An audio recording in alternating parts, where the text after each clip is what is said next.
everybody. Thanks again for joining another edition of Float Plan Podcast. Today we have our good friend Jose with us from Gallegos Boat Detailing.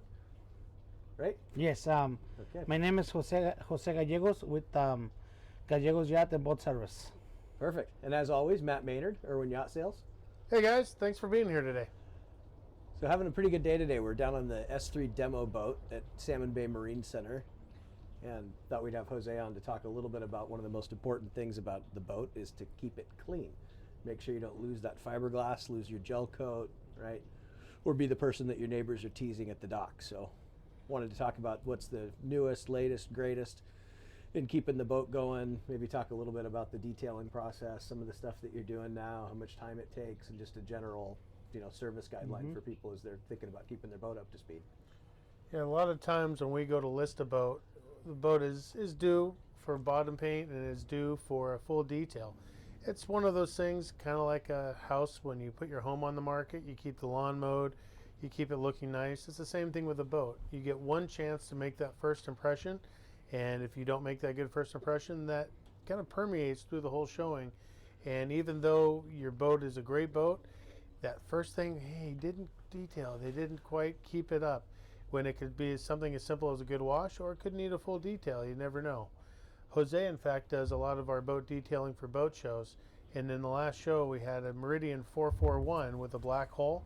And by the time he got done with it, you could literally, and I know this sounds corny, you could shave. You literally could just, I mean, it was like it was a mirror finish, and now I don't think it looked that good when it came from the factory. Which boat? That was Robbie's boat, the one that we had. I mean, I looked at it, and I go, you got to be kidding me. I remember. This is by AGC Builder, right? Yeah. Yeah, I seen. Yeah. There's a lot of stuff like that happens where you just surprise us. I mean, I got down to my boat, 2-3 days ago? Yeah. And he's out there and got the thing all tarped off and PVC pipes running and painting stuff. Yes. And I was just getting the boat. I was building the boat because I was gonna shoot Brandon's boat, the transom. Okay. Yeah, the transom. You know how sometimes they take the names off and they want to put a new one. Yeah.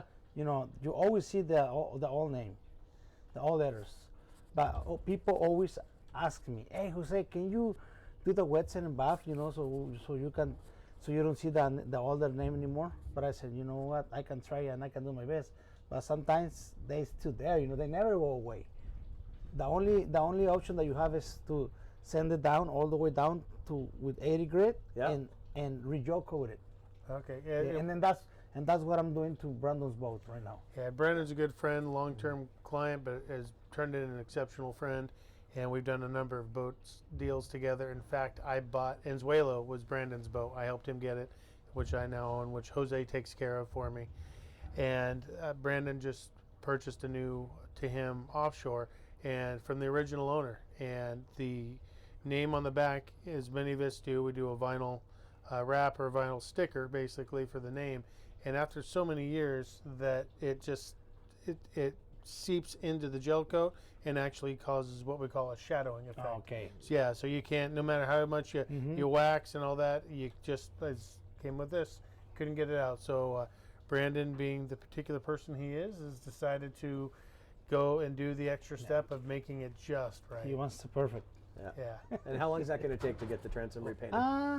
It's around between 40 and 50 hours.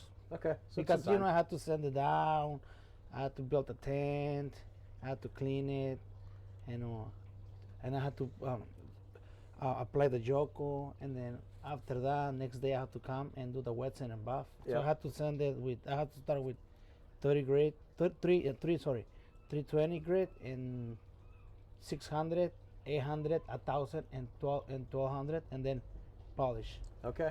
So that's all. Every time you mention that, that's just time. Everything, it just takes a little time. Nothing is overnight. And then all the hours it keeps, adding. Yeah. So by the time I'm done, like I say, it'll be around 40, 50 hours, and then the cleanup. Yeah. Yeah, make sure, the one thing Jose takes very good care of, and I can tell you this, he does not want anything going in the water. So he's catching stuff, being very environmentally friendly to make sure it gets done right. We as boaters, we literally care about the environment. Yeah. Because we want a boat in it. We go catch our crab in it. We catch our fish in it. And so we don't want anything going in the water. So we always really appreciate all the the extra care you take to make sure it's protected. Yes, and then also have to take care of myself too because I don't want a ticket. I love That's it. another thing, right? Yeah. Yeah. Yeah. So what are you kind of seeing people this time of year? This must be when the phone calls come. The sun comes out a day like today. You know, it's not overly warm today, but it's sunny, and when it's sunny in the Pacific Northwest, it's stunning. That causes the phone to ring, doesn't it? Mm-hmm. Yep. So it's typically when someone calls you, what's the process you go through to to help get them where they need to be? Well, first they ask me, to come and wash their boats, Okay. because they want it clean before they use it. Mm-hmm. So, and like you were saying, like a little while ago, you say, sometimes they're not happy, we just wash the boat, it doesn't look like they want it to be, Mm-hmm. So now, what's the next step? They ask me to do the detail, like, to do the buff and wax. Okay. And then the non-skid. How do you take care? What's the best way to take care of non-skid on a boat? There's so many different kinds. Yeah, yes, that's what I'm saying. There's so many different kinds.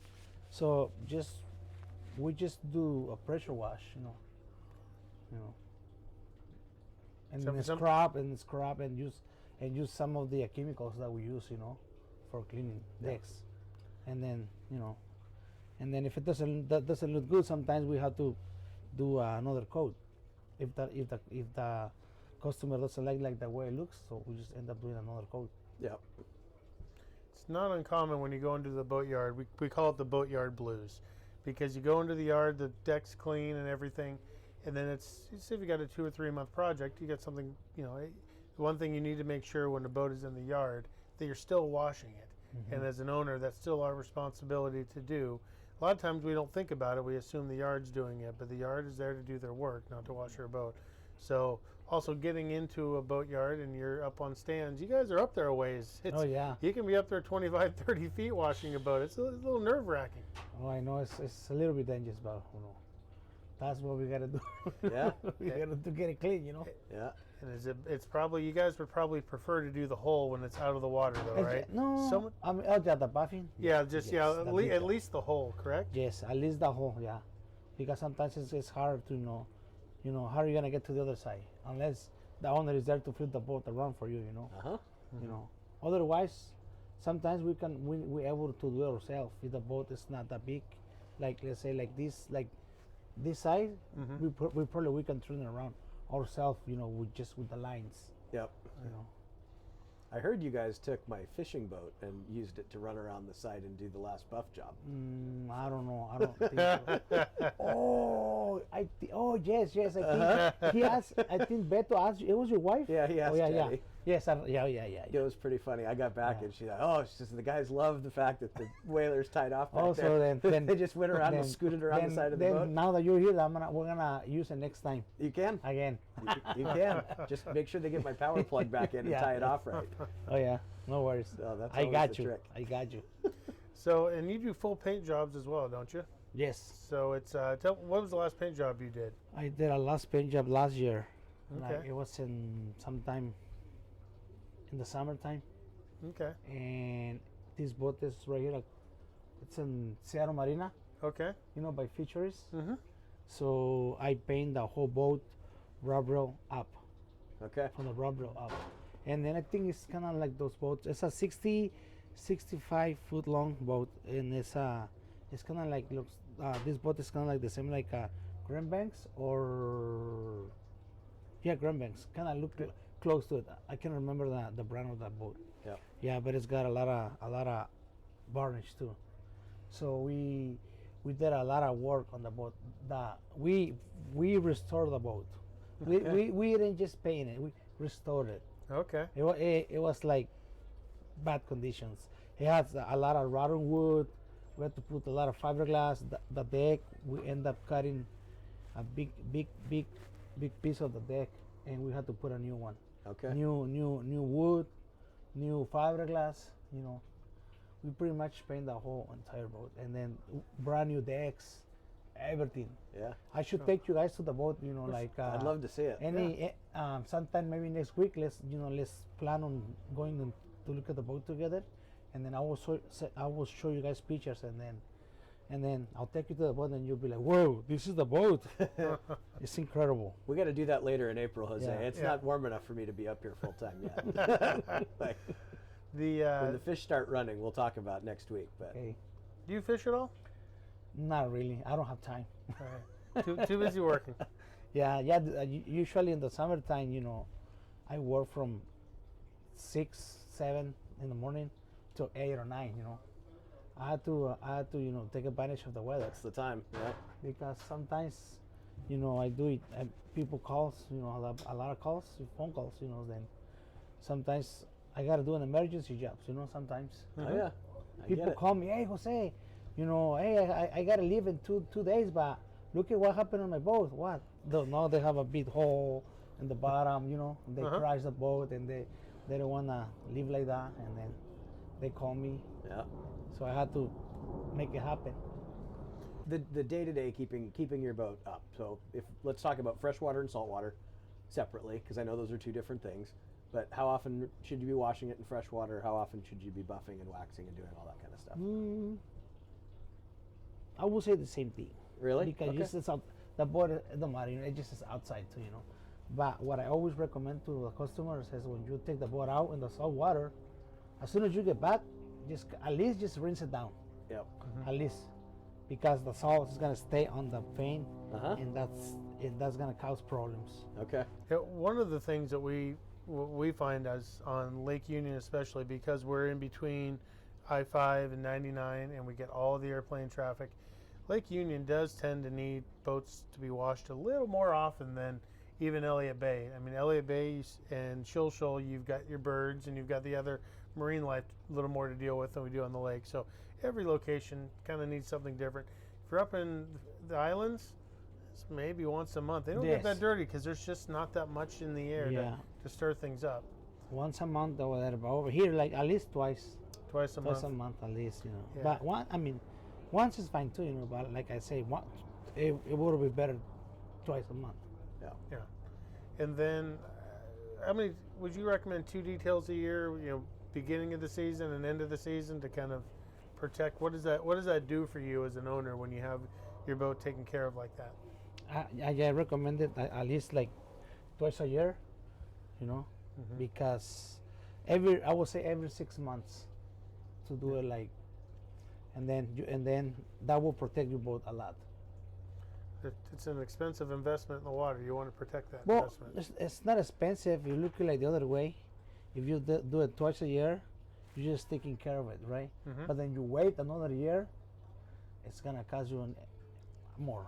Maintenance is always less expensive than repair. Yes, We try that's what I'm telling saying, people yes. that when you're repairing your gel coat, repairing the damage of the UV versus just maintaining it, it always. But then here's another thing too. If you see any spider cracks in the boat, right? Mhm. What you wanna do is fix them right away too, because you just let it go. Next time it's gonna get bigger and bigger and bigger. Yeah. Water gets in there and expands. Yeah, and does expands its the thing. spider cracks. You also do a lot of varnish work. I can say from personal experience. In fact, Mm-hmm. my doors I think about due. I don't think we did it last year, so it's probably due this year. Oh yes, I did it last time I did it was 3 years ago. Was it 2 years ago? It's held No, up well. 3 years ago. Oh, you're killing me. Yeah. You're absolutely killing me. Well, let's get it on the schedule. I think you just got sold a varnish job. The door is too good because it doesn't it's not in the sun, all right? No, I usually keep it. It's entrance. Yeah, that makes sense. So it keeps out from the sound. Yeah. But it's probably about time in the window trim Yeah, again. we can do so, it. Yeah. so here we are on the podcast, getting another job. So yeah, I had to take the door off and take it with us. Okay. Well, you know where the boat is now, Uh-huh. so just go pick it up and Maybe you get once it goes back to sleep, we can Okay, we can do it we then, can there take too. it. So just that Yeah. way we can start using it. And you cover some ground. I want to make sure that people know that you don't have to be right in Seattle to use Oh, your yes. services. I mean, you were going to Whidbey Island yesterday, right? Yes, I just work here in this area, like from Seattle to Tacoma, Yep. Okay, and you go up to Anacortes and too. then I mean. you go where the job is. Anacortes, yesterday I was up there in Whidbey Island, Yeah. so yeah, I had to take the ferry. Yeah. Yeah, I can go from the other way too, from Anacortes, right? Mhm. But I was here, so I took the ferry here in Mulkitail. Oh yeah. There you go. So yeah. Yeah. I went to South Whidbey High School, so I know, Oh, yeah, I know all Oh, about yeah. that ferry. Yeah, you told me yesterday. Yeah, Yeah. that you grew up there, right? Yeah. So we lived and died by that ferry schedule. It was the worst thing. And if you missed that last boat, you know, if you had to drive around, that was everybody's. And I used to work for Nichols Brother. Oh, you did? Not for Nichols Brother, but for the company I used to work before. Yeah. We used to go do some jobs over there. Oh, okay. Very Okay. good. Yeah. Nice. Yeah, cause I also work in aluminum and steel boats. Okay. Very good. I also do the sandblasting. Okay. Okay. So you can do it all. Bottom paint, the whole Yes. thing. They can contact you Yeah. for every facet Yeah. of fiberglass. Steel, aluminum, and fiberglass. Okay. Okay. So what's the difference? What's the process for detailing an aluminum hulled boat that's painted versus a gel coated boat? So you do something a little different? No, it's the same thing because it has paint. Okay.